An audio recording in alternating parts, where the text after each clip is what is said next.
Hey y'all, so as you can see, I moved, and you know what? It's a little bit of an upgrade, just a little bit. But a ninja is humble.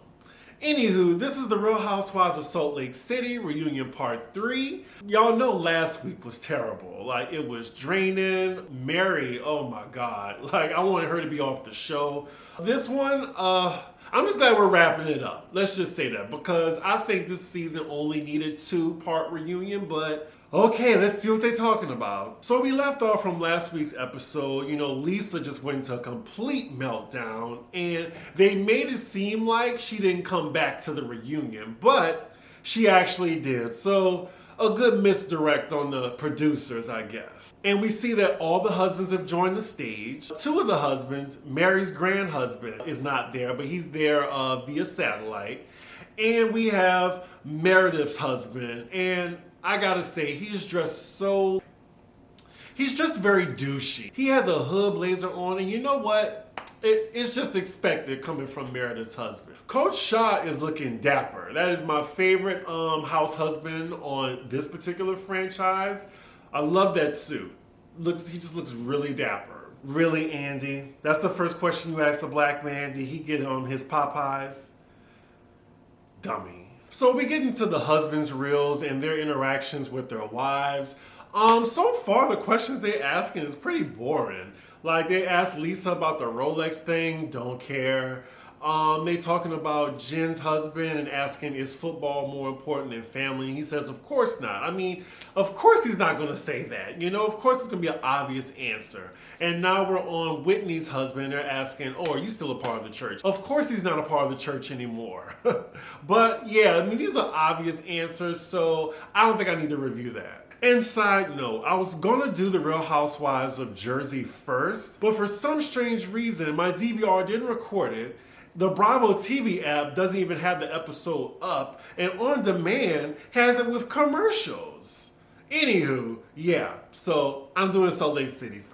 So as Whitney's husband is telling his story about how he's been excommunicated from the church, this makes Heather very emotional, and she's saying that's what she went through. And she's talking about how much is looked down upon when Mormons get divorced. And then we have Lisa chilling with her husband behind her. Well, John got a divorce. I mean, he's still in the church. He's fine. My parents got a divorce. Hell, everybody has divorces.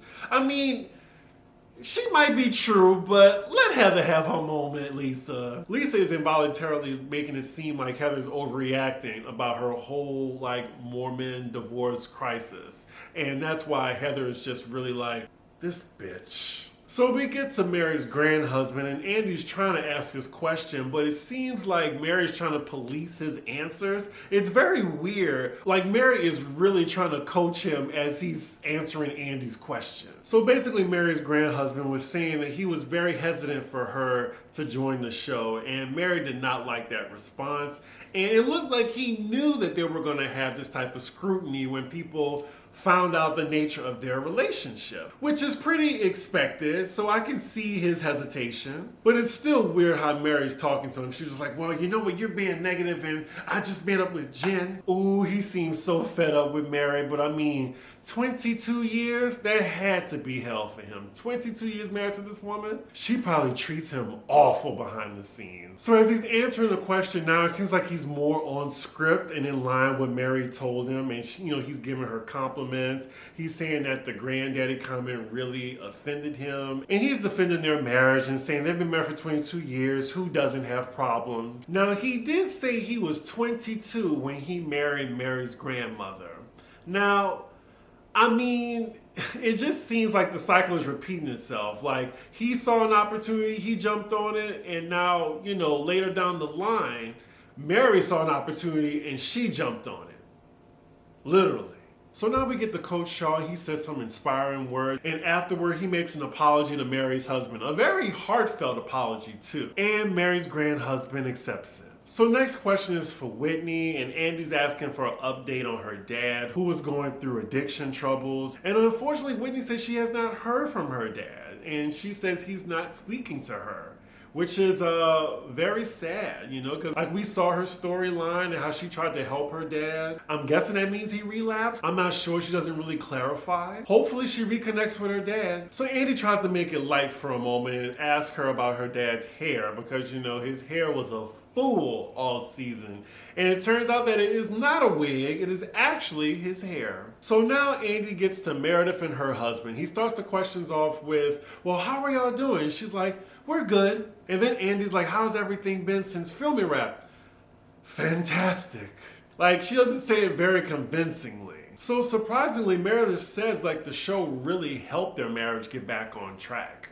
Normally in Housewives history, it's quite the opposite. It's really hard to take Meredith's husband seriously because he's literally wearing like a blazer over a hoodie. You know who I'm glad that's not at this reunion?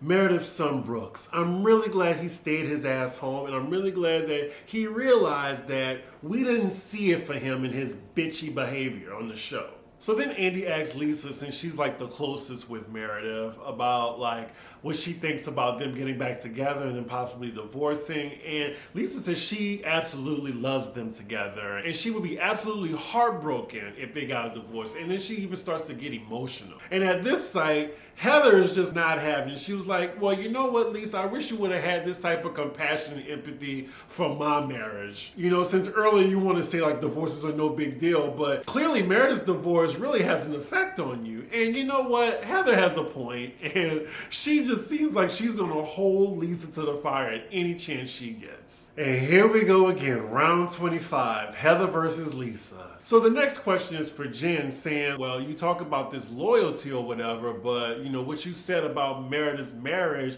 really wasn't very loyal. So then Jen tries to weasel out of the question saying, you know, well, I don't want to talk about it. And then Andy's like, well, you know, it was a big part of the season, so we're going to talk about it.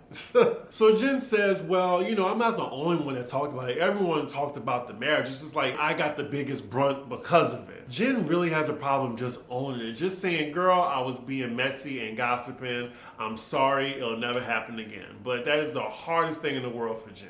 So now that Jen is backed up into a corner, she decides to apologize to everybody whose marriage she talked about. And that was it for the husbands. That really could have been in part 2.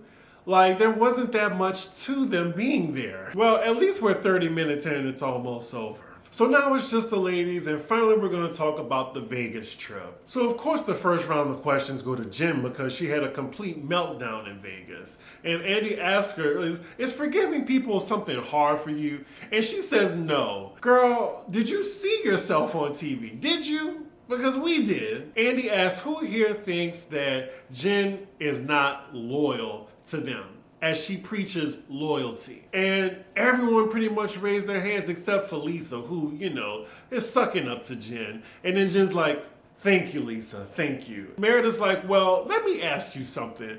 If I did to you what you did to me, would you consider me loyal? And Jen answers it honestly, no. But then she was like, well, you know what? I wasn't the only one talking about it, so you're holding me accountable. I mean, I don't think Meredith was as close to everybody, except for Lisa, to Jen, so I see why she's hurt. So now the real Jen Shaw's finally popping up, and she says to Andy, well, you know, I'm the only one she's holding accountable for this. Wow, they really did get through the Vegas trip pretty quickly. And now we're on to Heather's beauty bar opening where she confronted Jen. See, this all could have been squeezed into part 2. It really could have been. Instead, for all of part 2, we got 25 minutes of Heather and Lisa arguing. At least with this episode, there's not this much Mary, because Mary was hardly in the last episodes of the season. Yikes. So Heather just told Andy that being friends with Jen, she's as fabulous as she is horrifying. Wow. Well, I'm glad Heather is at least sticking up for herself. So as Heather and Jen are arguing, we see that Mary just fell asleep. And you know what? That's kind of how I'm feeling right now, because this reunion, it's pretty boring. But yeah, Andy asked her a question. Maybe he was being messy, because I'm sure somebody in his ear said, Mary's asleep. Ask her a question. And she just hurry up and leaps up and like, huh, what? But he tells her it's okay because she's not the first housewife to go to sleep on a reunion. And we know that goes to Ramona Singer. Unfortunately, I think we're going to see Mary again for season 2. She's just too kooky for Bravo to let her go. So Jen is clearly trying to make an excuse for raising her hand when the therapist asks who doesn't trust Heather, and she's the only one to raise her hand. She knows she was being spiteful, trying to get back at Heather for raising her hand when they couldn't trust Jen. So I'm not sure why she's trying to make up this long-winded excuse. Girl, you were trying to get back at her. Not Jen trying to make herself the victim from this Vegas trip. Like, girl, you showed your whole ass this trip. You almost fought Whitney. Come on. Really? I felt so alone in my room because you were acting crazy. She did not just say, I'm a woman of color. It's something different.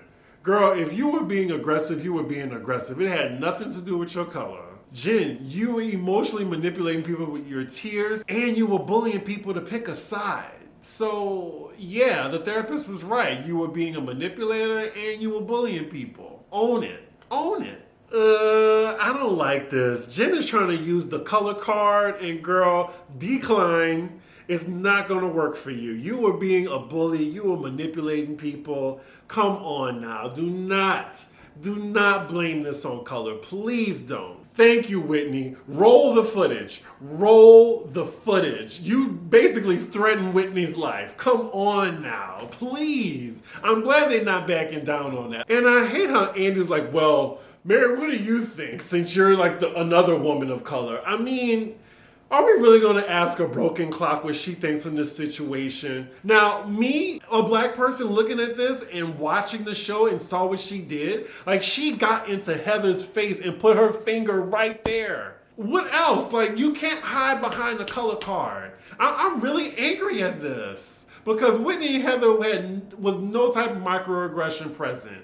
Wow. I don't know. I don't like how she's trying to paint herself as a victim. Like, she was really bullying these women. I want to know what y'all think about that in the comments, because I can't believe she tried to throw the color card out when she was acting a whole fool in Vegas. And then Jen just can't take it. She just walks off the stage. Now she having a breakdown in the back. Wow.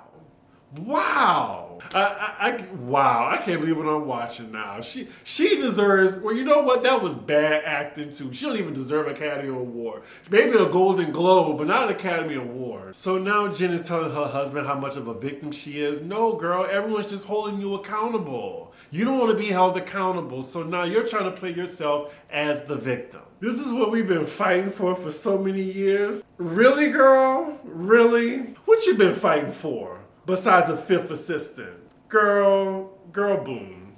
You know, I never used that phrase, and now this is a specific time when to use that. So it looks like all the ladies took a quick break, and now Jen's back on stage after her victim meltdown or whatever. This woman just brought up the movement too. Am I the only one who's feeling this way right now? I'm really flabbergasted that she now just pulled the color card just because they're all holding her accountable for her actions on this show. So now the subject is just completely changed. So we didn't get a chance to hold Jen accountable because she brought up her being a person of color. So Andy moves on saying, well, the positive thing is you got back along with Jen. Do you know how you treated Mary Jen this whole season? A black woman, an actual black woman. You know how you treated her? Really, all season? She's lucky Mary didn't want to try it with her. So now we're winding down, and then Andy's going down the line of like, what did you learn from this experience? So as everyone's saying what they learned, you know, Meredith particular says, you know, she forgave everybody, but trust is earned. And then after that, Andy tells Heather, well, you know, Heather, I know how much you love meat. They actually bring meatballs on the set for each lady. And I'm guessing instead of liquor, they're going to toast with these meatballs. Those meatballs look nasty. Oh my God. So they toast to that and they eat the meatball, and I'm guessing that's the end of the reunion. And then it starts snowing on set. Well, it was a sad kind of snowing, but you know, someone just like wiggled a few flakes. And of course, Mary's crazy ass is trying to taste the snow. Anywho, that's the end of the reunion. That's the end of a season. Season as a whole, I'd say I'd give it a B minus. And then this reunion, I really wish it was 2 parts. I give the reunion a C. Part 2 and part 3 kind of lost me a little bit, but Kudos to part 1. Y'all really brought it. And we know that season 2 is coming up. They're probably starting to film right now. Anywho, y'all let me know what y'all thought about the season, what y'all thought about this particular reunion. Let me know what you think. I always read the comments, and keep it cute. Like, comment, and subscribe, and I will see y'all for the next episode. And there will be a tall order this week. I got to christen my new place with a new tall order live. All right, that's it. Bye.